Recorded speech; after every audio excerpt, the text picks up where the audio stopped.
Master வணக்கம் master. நான் சண்முகம் பேசுகிறேன் மாஸ்டர். இன்றைக்கி என் கம்பெனியில் ஒரு நிகழ்வு மாஸ்டர். ஆக்சுவலாக எங்கள் 2 டிபார்ட்மெண்ட் மாஸ்டர். இதில் பவர் டிபார்ட்மெண்ட் வேறு, மெயின்டெனன்ஸ் டிபார்ட்மெண்ட் வேறு மாஸ்டர். 2 டிபார்ட்மெண்ட்டும் வேறு வேறு ஹெச்ஓடி தான். அப்போது எங்கள் டிபார்ட்மெண்ட்டில் ஒரு மெட்டீரியல்னால் அது நாங்கள் தான் மாஸ்டர் ஆர்டர் போட்டு எல்லாமே வாங்கணும். அப்படி ஒரு ப்ராப்ளம் ஒன்று மாஸ்டர், ஒரு ப்ராப்ளம் ஆகிப்போச்சு. நாங்கள் மெட்டீரியல் ஒன்று ஆர்டர் பண்ணியாச்சு. ப்ராப்ளமான மெட்டீரியலை நாங்கள் புதுசாக சர்வீஸ் எதாவது பண்ணி போடலான்னு ட்ரை பண்ணிகிட்ருக்குறோம். இது என்ன தப்புனா மாஸ்டர், அந்த இடத்துல அங்கே மெயின்டெனன்ஸ் டிபார்ட்மெண்ட்டில் ஹெச்ஓடிக்கு அவருக்கு மட்டும் நான் தகவல் சொல்ல, மற்றபடி கீழே எங்களுக்கு நான் தகவல் சொல்லிட்டு போன ஒரு மெட்டீரியல் தான் அது. ஏதாவது பண்ணலாம் அப்படின்னு சொல்லி போட்டு நாங்கள் ட்ரை பண்ணிவிட்டு அதை மாட்டிகிட்டு இருக்கிறோம். அப்போ அவர் 4 நாள் ப்ராசஸ் போயிட்டு தான் இருக்குங்க மாஸ்டர். இன்றைக்கி என்னென்னா ஏதாச்சும் அவங்க மீட்டிங் போடுவாங்க எப்போவுமே, டிபார்ட்மெண்ட் மீட்டிங். அப்படி போடும்போது அவங்க பேசிகிட்டு இருக்காங்க. திடீர்னு சன்முடியில் வர சொல்லுங்க அப்படின்ட்டு வர சொல்கிறாங்க மாஸ்டர். நானும் போகிறேன், எதுக்குன்னு எனக்கும் தெரியாது. அப்போ தான் அவர் சொல்கிறாரு, நீங்கள் அந்த மெட்டீரியல் எதுக்கு கழட்டிட்டு போனீங்க, எனக்கு தகவலே தெரியல அப்படிங்கிறாரு மாஸ்டர். சார் மாஸ்டர் நான் சார் இல்லை, இந்த மாதிரி அது போன மெட்டீரியல் சார், அது புதுசு நாங்கள் வாங்கிட்டோம். இது போனதை என்ன பண்ணலாம் அப்படின்னு சொல்லிட்டு நாங்கள் ட்ரை பண்ணிகிட்டு இருந்தோம் சார், வேறு எதுவும் இல்லை. அது ஏன் கழட்டிட்டு போனீங்க சொல்லுங்கள் அப்படிங்கிறாரு. சார் நான் திரும்ப அதுதான் சொல்கிறேன், நான் சொல்லிட்டேன், இதுதான் பதிலுங்க சார் அப்படின்னு சொல்கிறேன். அவர் அது திரும்ப திரும்ப ஒரு பீக் ஆகிட்டார். நான் ஒரு ஹெச்ஓடி எங்கிட்டயே தகவல் சொல்ல அப்படின்னு திரும்ப திரும்ப அதே வார்த்தைகள் பேச ஆரம்பிச்சிட்டார். ப்ரெஷர் ஆகிறாரு மாஸ்டர். இந்த இடத்துல நான் என்ன பண்ணேன்னு எனக்கு தெரியல மாஸ்டர். என்னை ஒரு அந்த பீக்கில் திட்டுறாரு மாஸ்டர். நான் அவரை பார்த்து எனக்கு ஸ்மைல் அவ்வளோ வருது மாஸ்டர். பயங்கரமாக ஸ்மைல் பண்ண லெவலில் இருக்க ஒரு கட்டத்தில் சிரிச்சே போட்டேன் மாஸ்டர். கீழே குமிஞ்சு என்னால் அந்த சிரிப்பே அடக்க முடியல, நான் சிரிச்சே போட்டேன். அப்போ அவருக்கு அதுக்கு என்னை பார்த்தா என்ன மாதிரி உனக்கு தெரியுது, ஏனப்பை மாதிரி தெரியுதா அப்படிங்கிற லெவலில் திட்ட ஆரம்பிச்சிட்டார். ஆனால் மாஸ்டர் இதுக்கு முன்னாடி இந்த நிகழ்வு நடந்திருக்கு. இதுக்கு முன்னாடி வேற ஒரு சம்பவம் ஒன்று நடந்திருக்குது. அப்போ நான் போய் அவர்கிட்ட நான் நின்றுருக்கேன் மாஸ்டர். அவர் அவ்வளோ ப்ரெஷராக திட்டுவார், அவ்வளோ கோபத்தையும் என்கிட்ட காட்டுவார். நானும் திருப்பி அதே கோபத்தை தான் அவர்கிட்ட நான் காமிச்சிருக்கேன். பயங்கரமாக நானும் அவரை எதிர்த்து பேசியிருக்கேன். அந்த டென்ஷன் பயங்கரமாக நான் வெளியே வந்ததுக்கப்புறம் இந்த மாதிரி எடுத்துட்டான் அப்படிங்கிற மாதிரி பயங்கரமாக நானும் அவரை பற்றி நான் தான் பேசியிருக்கேன் நான். ஆனால் இந்த மாதிரி சம்பவம் அதுக்கப்புறம் நடந்தது மாஸ்டர். ஆனால் ரொம்ப இவ்வளோ தூரம் இவ்வளோ ஃபோர்ஸாக அவர் பண்ணலை. ஆனால் இந்த இடத்துல எல்லாத்துக்கும் முன்னாடி அவர் என்னை திட்டுறாரு மாஸ்டர். திட்டும்போது எனக்கு அவரை பார்க்க மாஸ்டர் பயங்கரமாக சிரிப்பு வந்துச்சு மாஸ்டர். நான் பண்ணது ஒரே தப்பு, சிரிச்சிடக்கூடாது. அவர் சிரிச்சனால பயங்கரமாக எமோஷன் ஆகிட்டார். அவர் ஃபிட்னஸாக பார்க்குற அவர் ஆகுன மேலே ஏறி மூணு நிற்கிறார் மாஸ்டர். என்னால் பார்த்துட்டு சரின்னு சிரிப்பு, ஸ்மைலிங் ஃபேஸோடு நான் இருக்கிறேன். அவர் கடைசி வரைக்கும் அவர் கை நடுங்க ஆரம்பிச்சிருச்சு, ஒரு வாயில் ஒரு மாதிரியாக உதற ஆரம்பிச்சிருச்சு.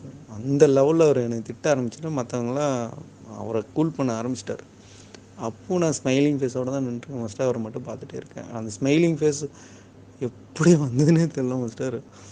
நான் பண்ணது அந்த இடத்துல தப்பாக ரைட்டாக நான் விட்னஸ் நான் பார்க்காம விட்டுட்டேன்னா அது என்னன்னே புரியல மாஸ்டர். ஏன்னா ஒருத்தர் பேசுகிறாரு, அதுக்கு திருப்பவும் நான் பதில் சொல்கிறேன். அவர் பீக்காகி நிற்கிறப்போ நான் இந்த மாதிரி ஒரு ஹேட் பண்ணிட்டணுங்கிற மாதிரி ஒரு ஃபீல் ஆயிடுச்சு மாஸ்டர்.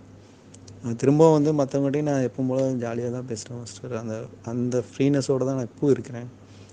ஆனால் நான் அந்த இடத்துல சூழ்நிலை நான் எப்படி ஹேண்டில் பண்ணுறேன்னு எனக்கு தெரியல மாஸ்டர். அதான் மாஸ்டர் இந்த ஆடியோ. நன்றிங்க மாஸ்டர். ஏன்னா சடோரி முடித்தவங்களுக்கு அப்படி தான் இருக்கும். எத்தாப்படி இருக்கும், திட்டினாலும் சரி, புகழ்ந்தாலும் சரி, பாராட்டினாலும் சரி, அழுதாலும் சரி, அப்படி தான் இருக்கும்.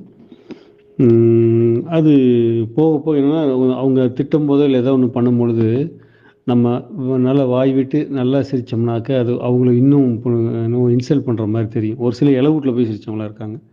சடூர் முடிச்சு இளவுக்கு போனால் தான் போக சொல்லியிருக்காங்களேன்னு சொல்லிட்டு இளவூட்டுக்கு போயிடும், அங்கே போனால் சிரிச்சிட்டு இருப்பாங்க. அது கொஞ்சம் நாளைக்கு அப்படி தான் இருக்கும். ஒரு 3-4 மாதம் அப்படி தான் இருக்கும். அப்புறம் அப்படியே படிப்படியாக ஸ்மைலிங் ஃபேஸ் இருக்கும், சத்தமாக சிரிக்காத மாதிரி இருக்கும். நம்ம என்ன பண்ணலாம், ஸ்மைலிங் ஃபேஸ் ஒரு சிரித்த முகத்தோட சடூரி தன்மைக்கு போயிடணும். நம்ம சமாதி தன்மைக்கு போகக்கூடாது. சமாதி தன்மைக்கு போனீங்கன்னா சிரிப்பு வந்துடும். சடூரி தன்மையில் கனிவான பார்வை, ஒரு ஏக்கமாக அந்த ஒரு லவ்வபுளாக ஒரு கருணையோடு அவர் கண்ணை நீங்கள் பார்க்கணும். அவரோட வலது கண்ணை நீங்கள் உத்து கவனிச்சிங்கன்னா இங்கேருந்து லவ் அவருக்கு ஸ்ப்ரே ஆகும். அவருக்குள்ள அது என்ன ஒன்று பண்ணால் அவரால் நம்ம திட்ட முடியாது. நமக்கு சாதகமாக இது பண்ண ஆரம்பிச்சிருவாங்க. அதனால் வாய் விட்டு சிரிக்கிறதோ நல்ல பல்லளிக்கிறதோ இல்லாமல் ஒரு ஆனந்தமான நிலையில் அப்படியே சடுவர் நிலைக்கு போயிட்டு அவங்களை நீங்கள் பார்க்க ஆரம்பிச்சிடணும். அதை பயிற்சி பண்ணலாம். ஏன்னா இப்போ நீங்களாம் 4-5 மாதம் ஆயிடுச்சு, அந்த நிலையை தாண்டிட்டீங்க. இனிமேல் நீங்கள் வந்து எந்த இக்கட்டான சூழல் இருந்தாலும் சடுவர் தன்மைக்கு போயிட்டீங்கன்னா உங்களுக்குள்ள ஆனந்தம் மலர ஆரம்பிச்சிடும். அதை நீங்கள் ஸ்ப்ரே பண்ணணும் அவங்க மேலே, சுற்றி இருக்க எல்லாத்து மேலேயும் அந்த ஆனந்தம் ஸ்ப்ரே பண்ணணும். சுற்றி இருக்க எல்லாரும் இவர் பக்கத்தில் போயிருந்தால் நல்லா இருக்குது, சுகமாக இருக்குது, அதனால் இவர் பக்கத்தில் இருக்கணும்னு ஆசைப்படணும். அந்த யூனியன் ஏஐஓல யூ இருக்கு இல்லையா, அந்த யூ நீங்கள் பண்ணணும். அதுக்கு உண்மையில் பயிற்சி பண்ண ஆரம்பிச்சிடுங்க. நல்லா சத்தம் போட்டு சிரிக்கிறதோ அல்லது வாய் நல்லா இழிச்சிக்கிட்டு போகிறதோ, ஒருத்தன் கண்டபடி நம்மளை திட்டிகிட்டு இருக்கான், அது சுப்பீரியர். ரோட்டில் ஒருத்தன் திட்டுறானாக்கா நீங்கள் சிரிச்சிங்கன்னா அவன் போட லூசுன்னு சொல்லிட்டு போயிடுவான். நமக்கு மேலே திட்டும்போது அவனை இன்சல்ட் பண்ணுற மாதிரி நினச்சிக்குவான். அதனால் எப்போவுமே என்ன பண்ணுங்கன்னா, அந்த உடனே சடவரித்தன்மை, உடனே இல்லாமல் எப்போவுமே சடவரித்தன்மை இருக்கிறது நல்லது. 24 மணி நேரம் சடவரித்தன்மையில் சிரித்த முகத்தோடு அப்படியே நம்மளோட செய்கிற வேலையில் பக்கத்தில் சடவரி ஸ்ப்ரே பண்ணிக்கிட்டே இருக்கணும். அப்போ இந்த சூழல் வரும்போது அது இயல்பாக நமக்கு இருக்கணும். யாரை பார்த்தாலும் கண்ணை பார்த்து தான் பேசணும். நம்ம மூஞ்சை பார்த்து பேசுகிறது, கீழே பார்த்து பேசுகிறது, வேறு எங்கேயாவது பார்த்து பேசுகிற வேலை இருக்கக்கூடாது. அவங்களோட கண்ணை ஆழமாக ஊடுருவி பார்த்து பேசணும். அப்போ சடுவரி தாக்கத்துக்கு அவங்க உள்ளாவாங்க. கொஞ்ச நாள் அது அப்படி இப்படி வேலை செய்ய ஆரம்பிச்சிடும். அதனால் அந்த மாதிரி பண்ணுங்கள், நல்லது. என்ன புண்ணியம் செய்தேனோ